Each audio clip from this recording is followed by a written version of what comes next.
बिस्मिल्लाहिर्रहमानिर्रहीम।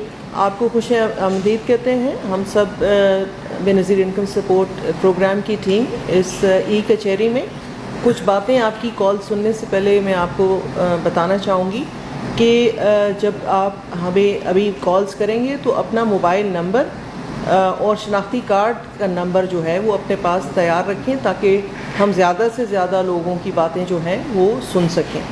और इसका मकसद है आपकी शिकायत सुनना, और ये है कि जो हमारा पैगाम सिर्फ 8171 से हम लोगों के साथ रब्ता करते हैं।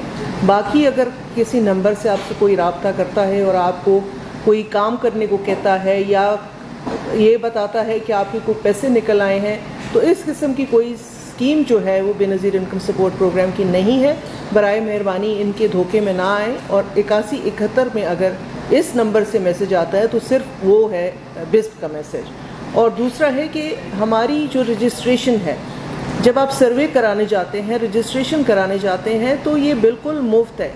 अगर कोई आपसे वहाँ पे ये कहता है कि इस पे कोई पैसे लगेंगे या कोई फॉर्म भरना पड़ेगा, तो वो आपसे झूठ बोल रहा है। बराए मेहरबानी इसका भी ख्याल करें कि कोई फ़ीस आपसे ना ले। और अगर ऐसी कोई बात है, आपसे कोई डिमांड करता है, तो आप अपने करीबी बेनज़ीर इनकम सपोर्ट प्रोग्राम में जाके उस शख्स की उस बंदे की आप जो है शिकायत जो है वो दर्ज कराएं। और जब आप इंदराज कराने जाते हैं, जब आप सर्वे कराने जाते हैं, तो कुछ चीज़ें हैं जो आपने ज़रूरी अपने साथ लेकर चलनी हैं। वो आपका कौमी शनाख्ती कार्ड है, जो ओरिजिनल वाला असली वाला जो है वो लेकर चलें। बे फॉर्म जो आपके बच्चों का है वो लें। और अगर बिजली का बिल आपके पास है तो वो भी आपके पास होना ज़रूरी है। ये कुछ चीज़ें हैं जो आपके पास लाजिम होनी ज़रूरी हैं। और कोशिश करें कि अगर आपने अपने बच्चों की जो है वैक्सीन्स वगैरह जो हैं, जो हम बच्चों को हिफाजती टीके लगाते हैं, उसका रिकॉर्ड भी आप अपने साथ मेहरबानी करके लेकर आएँ। तो एक और जो बहुत ज़रूरी बात है कि आप जब अपना रजिस्ट्रेशन करा रहे होते हैं तो जो मोबाइल नंबर आप लिखवाते हैं वो नंबर आपके अपने ज़ेर इस्तेमाल होना चाहिए।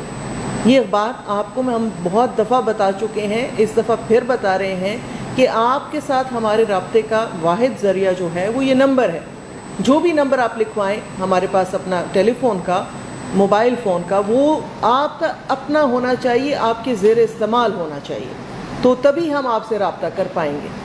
और सबसे आखिर में मैं आपको बताना चाहूँगी कि एक तो ये है कि अगर आपने एक बार सर्वे करवा लिया है तो ये 2 साल जो अगले हैं उस तक आप दूसरा सर्वे नहीं करा सकते। बार बार मेहरबानी